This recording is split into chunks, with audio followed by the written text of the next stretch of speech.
Today we're gonna talk about this thing right here,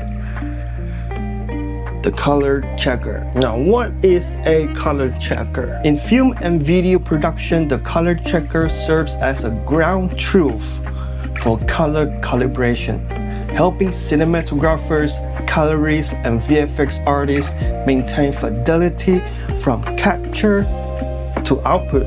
So the places that you can use this is places like you have a very tinted window, like this one. This is my room from Brunei, and it has a brown curtain, which, you know, when it's down, it almost tints everything. Also, maybe you're right outside, there is inconsistent lighting with a reflection of the lighting across the environment, and that will change like what the camera sees. So this is what comes to place. Here are a few environments that I tested the color checker. One is in the balcony of my room, and another one is right here. So you see right now I have a warm light right here.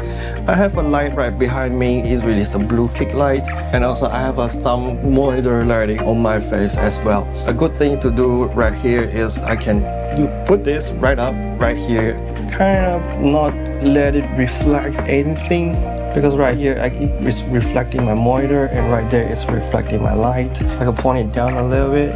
Okay, let's go into computer, right?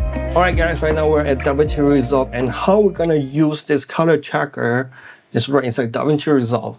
And right here we are at the color tab right here, and then we can just go to right here. This is the color match. We can just click on the color match, and we gonna pick the color checker that we have right here. Right now my one is just calibrate color checker classic legacy. It is the classic one, and again you can see that the color right here also matches the color right here. And all we need to do is come here to the color chart, and we're gonna line these up, line up these small squares to the small squares, and zoom in a little bit, lighten up good. And also make sure you pick a frame that is not reflective. Okay, and right here we're good. And then source gamma, we're gonna pick Panasonic, because I shot this in Panasonic V-Log. Panasonic target gamma, let's go gamma 2.4. And color temperature, I don't know what color temp, what am I using, what color temp am I even using? Let me check for a while. Yeah, 5600. And let's hit match. There you go. This is what the color checker sees, what Resolve sees as the ground truth for the colors. I think that looks about right? Then right here I have another example right here. This is me holding a color checker in my washer room, and then I purposely hold it upside down to see if Resolve can still read the color checker, if the color chart are all over the place.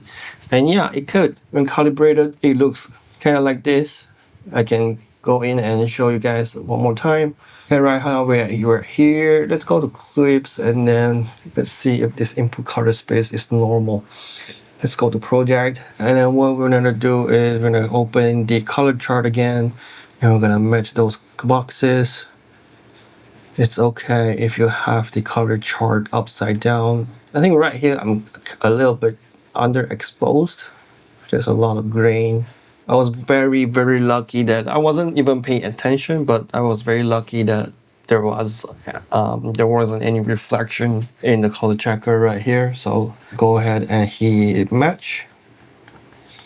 So this is the match. So let me show you me without. The washroom has this like very orange rooftop, and then when the light shines in, it tints the whole washer room, becomes like very orange. And this is what I see, and this is what the camera see.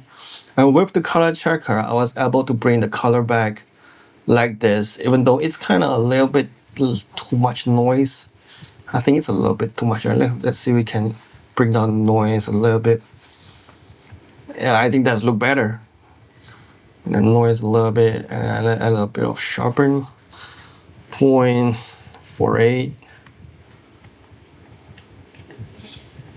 Wow, I instantly look better. So this is like I have a white light above me. it just got rid of the tint. So I also want to mention that the color checker, I think in my experience, it only works with color shifts instead of extreme color, because right here, I have this right here. I was testing the color checker and then I have a green light blasting at me.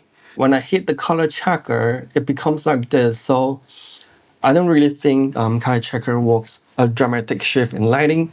So guys, I think that's it for the color checker right here. So when to use it when you have a big tint right around the room, and how to use it, just carry it on the face, avoid reflection, and color match them inside DaVinci Resolve. So if you guys find this video helpful, please subscribe and I'll see you guys in the next video. Bye bye bye. I just free balled all the way. I don't know, this is my first time using a warm light. I hope it kind of looks good on me, because the last video, I kind of think that it looks pretty good for my last video. Let me come here, right here, to the glitch effect. This is my export. Yeah, right here, I see this looks, I like this color. So I'm trying a warmer light. Yeah. Let's get a thumbnail, shall we? This battery suck ass. I just started recording and now it's like 60%. And by the way guys, I have this charging dock right here for all my batteries. And then when I charge it, it charges like 4 of them at the same time. It's just, I fucking love this thing, man. This is very, very useful. And then when I want to take it out, I just put the cover on and throw this thing in my bag. Amazing, right? I know, amazing.